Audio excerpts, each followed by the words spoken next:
पुराने समय में एक राजा के पास महल, सेवक, स्वादिष्ट भोजन सब कुछ था, लेकिन फिर भी उसका मन हमेशा बेचैन रहता था। एक परेशानी जाती तो दूसरी आ जाती। एक दिन राजा अपने राज्य में घूमने निकला। रास्ते में उसे एक संत की छोटी सी कुटिया दिखाई दी। राजा उनके पास गया। संत ध्यान में बैठे थे। जब उन्होंने आंखें खोली तो राजा ने उन्हें प्रणाम किया और बोला, गुरुदेव, मेरे पास सब कुछ है, लेकिन फिर भी मैं परेशान रहता हूँ। कृपया कोई ऐसा उपाय बताइए जिससे मेरी सभी समस्याएं खत्म हो जाएं। संत ने कहा, ध्यान करो, मन शांत हो जाएगा। राजा ने आंखें बंद की, लेकिन दिमाग में बहुत सारी बातें घूमती रही। उसने कहा, गुरुदेव, मेरे लिए ध्यान करना बहुत कठिन है। संत मुस्कुराए और बोले, कोई बात नहीं, चलो बाग में टहलते हैं।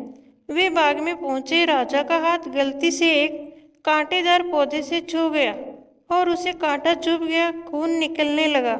संत ने उसका इलाज किया और बोले, राजन, एक छोटा सा कांटा चुभा तो खून निकला और दर्द हुआ। सोचो, जब मन में गुस्सा, लालच, जलन जैसे बड़े कांटे चुभे हो तो कितनी पीड़ा होती होगी। संत ने आगे कहा, जब तक मन से ये कांटे नहीं निकलते शांति नहीं मिल सकती। इन्हें छोड़ दो, तभी जीवन में सच्चा सुख आएगा। राजा को संत की बातें समझ आ गई। राजा ने ये बुराइयां छोड़ने का संकल्प लिया और इसके बाद उसके जीवन में सकारात्मक बदलाव आने लगे। कहानी से सीख सकते हैं ये 5 सूत्र। बाहरी सुख सीमित है, आंतरिक सुख शांति अनंत है। राजा की तरह आज के जीवन में भी हमारे पास सुविधाएं हो सकती हैं, लेकिन जब तक मन में बेचैनी है, संतोष नहीं है, तब तक खुशी अधूरी रहती है। ध्यान केवल आंखें बंद करने का नाम नहीं।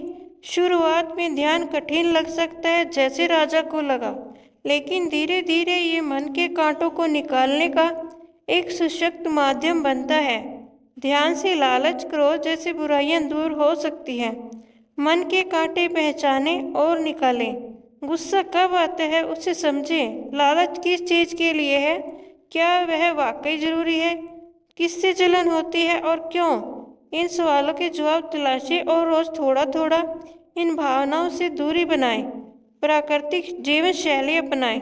संत का कुटिया में रहना, बाग में घूमना, यह सब जीवन की सादगी को दर्शाता है। शांति के लिए हमें भी रोजमर्रा की जिंदगी में थोड़ा समय प्रकृति के साथ बिताना चाहिए। समस्या का समाधान बाहर नहीं भीतर है।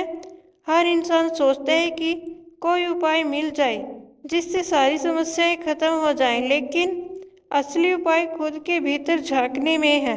दोस्तों, मेरी यह वीडियो देखने के लिए आपका बहुत बहुत धन्यवाद। जय श्री राम।